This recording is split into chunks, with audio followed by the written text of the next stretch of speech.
অপেক্ষার দিন শেষ। রূপলী শস্যের সন্ধানে গভীর সমুদ্রে পাড়ি দিতে চলছে মৎস্যজীবীরা। অপেক্ষার পালা এবার শেষ। এবার বাঙালির রসনা তৃপ্তিতে ইলিশের যোগান দিতে গভীর সমুদ্রে পাড়ি জমাচ্ছে দক্ষিণ চব্বিশ পরগনার কয়েক হাজার মৎস্যজীবী। ইতিমধ্যেই দক্ষিণ চব্বিশ পরগনার মৎস্য বন্দরগুলিতে সাজো সাজো রব। কাকদ্বীপ, নামখানা, পাথর প্রতিমা, ডায়মন্ড হারবার, ফলতা, রায়দিঘি, পাথর প্রতিমা, ক্যানিং, গোসাবা সহ দক্ষিণ চব্বিশ পরগনার একাধিক বন্দরগুলিতে চলছে শেষ বেলার প্রস্তুতি। নাওয়া খাওয়া ভুলে মৎস্যজীবীরা ব্যস্ত নিজেদের মাছ ধরার সরঞ্জাম গোছাতে। চলছে জাল তৈরি থেকে ট্রলার সংস্কারের কাজ। মৎস্য দপ্তর সূত্রের খবর, 15 এপ্রিল থেকে 14 জুন এই 2 মাস সময় পর্যন্ত মাছের প্রজননের জন্য গভীর সমুদ্রে মাছ ধরায় নিষেধাজ্ঞা জারি থাকে। সরকারি নিষেধাজ্ঞা উঠে যাওয়ার পর 14 জুন থেকে আবার মাছ সমুদ্রে মাছ ধরতে যেতে পারবেন মৎস্যজীবীরা। তাই এখন চলছে শেষ বেলার প্রস্তুতি। মৎস্য বন্দরগুলিতে, ট্রলারগুলিতে মজুত করা হচ্ছে প্রয়োজনীয় খাবার সামগ্রী এবং প্রয়োজনীয় জ্বালানি ও বরফ। শেষ বেলার প্রস্তুতি চলছে জোর কদমে। লাইফ জ্যাকেট থেকে শুরু করে লগবুক সমস্ত কিছু নথি ট্রলারে মজুত রাখার নির্দেশ দিয়েছে মৎস্য দপ্তর।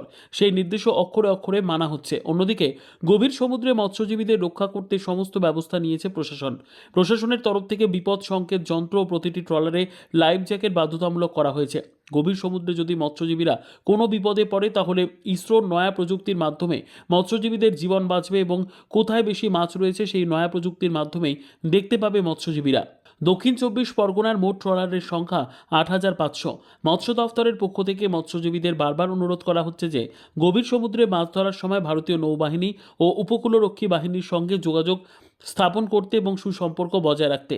এর ফলে যে কোনো রকমের বিপদের সম্মুখীন যদি মৎস্যজীবীরা হয় গভীর সমুদ্রে, তাহলে দ্রুত সাহায্য পৌঁছে যাবে ভারতীয় উপকূলরক্ষী বাহিনী ও নৌবাহিনীর পক্ষ থেকে। না, এবছর আমাদের একটা আশা আছে যে মাছ অন্যান্য বছরের তুলনায় এবছর একটু ভালো হবে। এবার তো মানে কবে থেকে সিজন শুরু হচ্ছে? আমাদের যা সরকারি নিয়ম অনুযায়ী 15 জুন থেকে আমাদের ট্রলার ছাড়ার নিয়ম, সেই অনুযায়ী সবাই হচ্ছে যা রেডি হয়ে গেছে, সব মানে তৈরি হয়ে গেছে। এবারে ওই আমাদের সরকারি নিয়ম মেনেই এরা 15 তারিখ যাত্রা শুরু করবে। এবার কতদিনের কি আছে, মানে কতদিন ধরে ফিশিং হবে? এবার ফিশিং যেরকম হয় মিনিমাম 7-8 দিন 6 দিন। এবারে যারা মাছ বেশি পেয়ে যাবে তারা আরও আগে চলে আসবে। এবার কি আশা করা যাচ্ছে কি মধ্যবিত্ত? এবছরে যা আবহাওয়ার যা পরিস্থিতি আমরা যা বুঝছি, অনেক আগে থেকেই টুকটাক বর্ষা এসছে এবং এবছরে যা ফলাদি যা ফলেছে, তাতে করে আমরা যারা জলের সঙ্গে যুক্ত, নদীর সঙ্গে যুক্ত, মাছের সঙ্গে যুক্ত, তারা মনে করছি অন্যান্য বছরের তুলনায় এবছরে মাছের পরিমাণটাও ভালো। আপনার নাম? হ্যাঁ, আপনার নাম? আমার নাম বিকাশ চন্দ্র দাস। আজকে থেকে কি যাচ্ছেন? হ্যাঁ, আজকে 12টার সময় যাবো।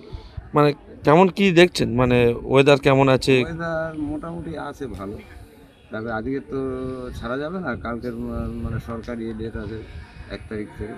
হ্যাঁ, সেই হিসাবে ওখান থেকে এখন যে নামখানা থাকবো, সরকারি 1 তারিখ পর্যন্ত ডেট দিয়ে 1 তারিখে আমরা ছেড়ে যাবো সমুদ্রে।